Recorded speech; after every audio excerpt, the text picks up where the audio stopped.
Hi, welcome back. This is your favorite faceless masked commentator. I cover news and give my personal thoughts on issues. If you find my commentary interesting, subscribe, like the video, and leave a comment.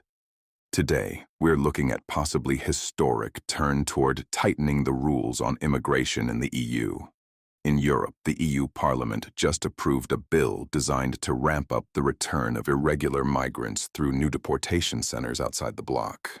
At the same time, you might have heard of Epic City in Texas.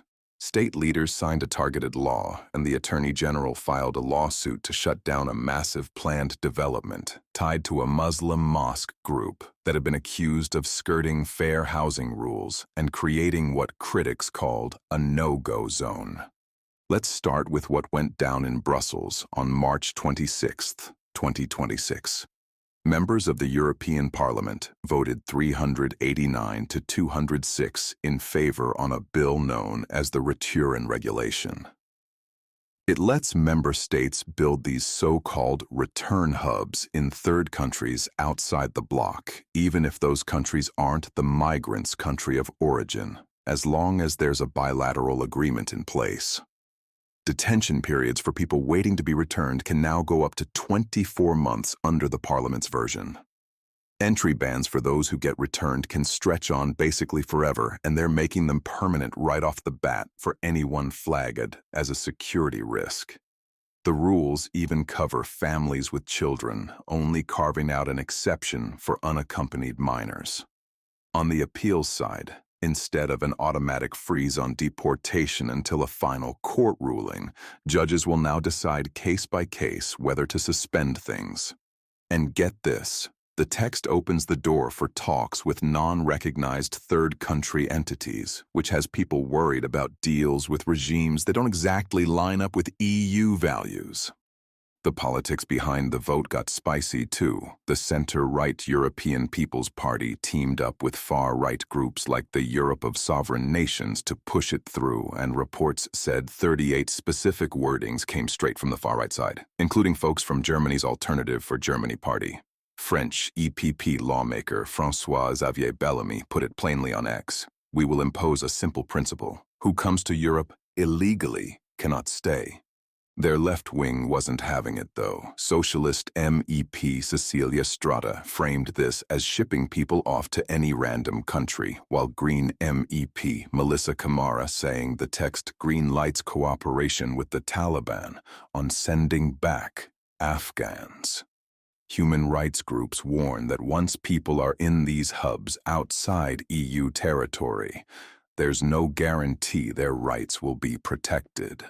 The International Rescue Committee pointed out similar past plans, like the UK's scrapped Rwanda deal or Italy's stalled Albania processing that ran into court walls. Some countries, like France and Spain, questioned whether the whole strategy would actually work, while Denmark, Austria, Greece, Germany, and the Netherlands were solidly behind it. The next step is negotiations between Parliament and member states. But everyone expects that to go smoothly since the texts are already pretty aligned. Rewind a few months, and you'll see a similar initiative in North Texas with a project that called Epic City, or East Plano Islamic Center. It's a proposed 402-acre master-planned development just outside Josephine, about 40 miles northeast of Dallas in Collin and Hunt counties, sponsored by their for-profit arm Community Capital Partners. The plans called for more than 1,000 single-family and multi-family homes, a brand new mosque, a K-12 faith-based school, senior housing, an outreach center, commercial spots, sports facilities, and even a community college. To get in on the lots, buyers would have to purchase an $80,000 non-refundable share in Community Capital Partners that would get credited toward the home purchase. Those shares weren't easy to sell later, and sales were supposedly limited to people the group believed would fit the overall community. Critics said this setup smelled like religious discrimination and a way to create segregation by only marketing to Muslims and potentially enforcing Sharia law on disputes instead of Texas courts. So on September 13th, 2025, Governor Greg Abbott held a ceremonial signing for House Bill 4211. The bill tweaks the Texas Fair Housing Act to strip away the usual religious organization exemptions for developments like this one. It forces business entities doing residential deals to tell buyers up front that they're investing in the company's interest, not just the property itself. To quote Abbott, this law prevents bad actors from using religious freedom to impose segregation, stops them from selling or renting land only to people who follow Islam, blocks them from controlling who a buyer can sell to later, and makes sure any disputes get handled under Texas law and courts, not Sharia. The law applies to any religion, but the sights are definitely set on Epic City.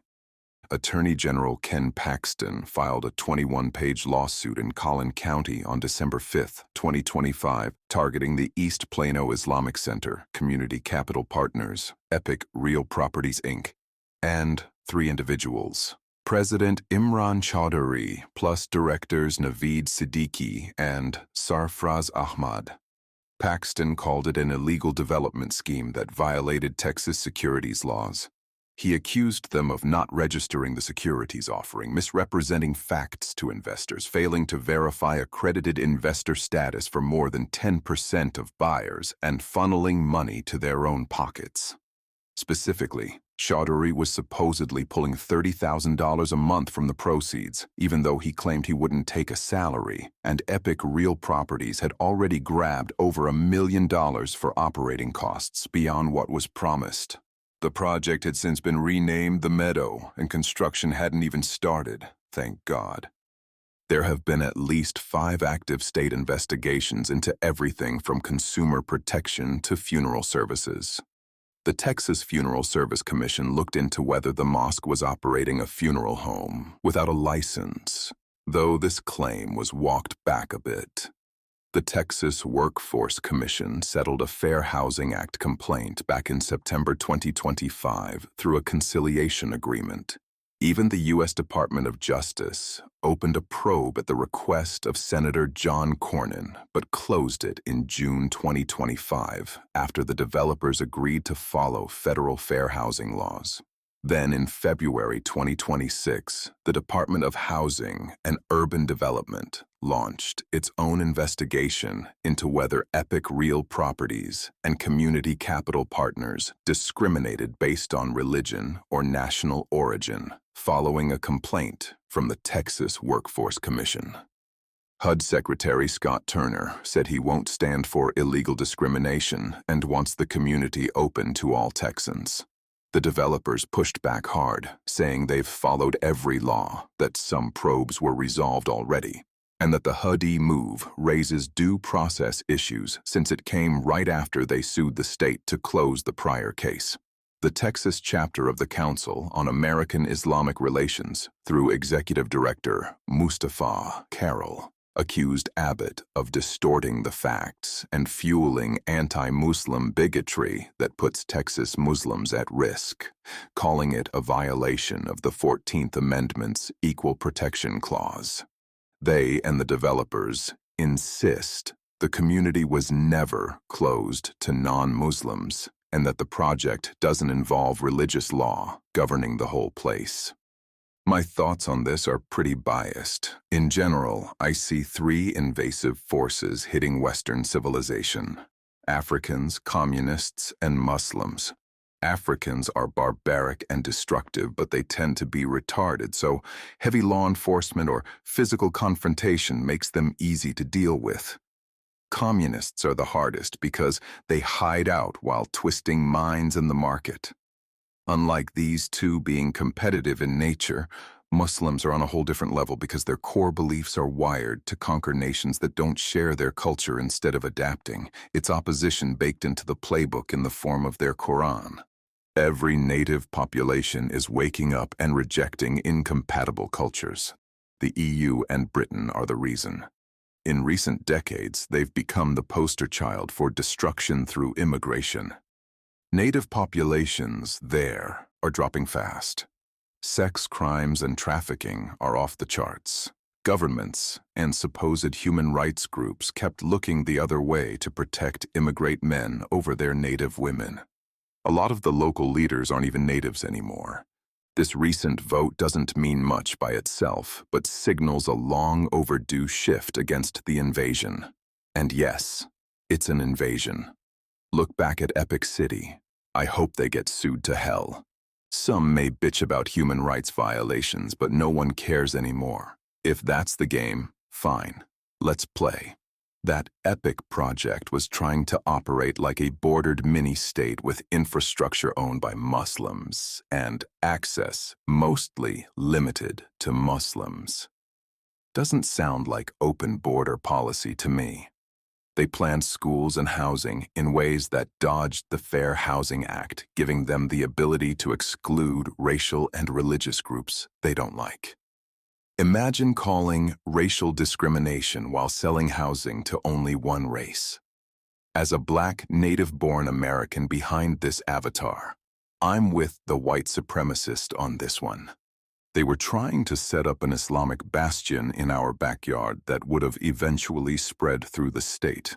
Freedom of religion means you can practice your religion privately as long as it doesn't stop operations, violates someone else's rights, or disregards the law of the land you're practicing on.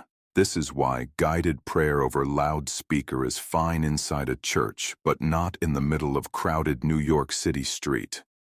You can't build an entire city and set up your own laws in direct conflict with the native laws already established. How else do we interpret that any other way than invasion or seizing territory? That's my take on these developments. If you're into this kind of straight talk, make sure to hit that subscribe button, give the video a like, and drop a comment with your thoughts. See you in the next one.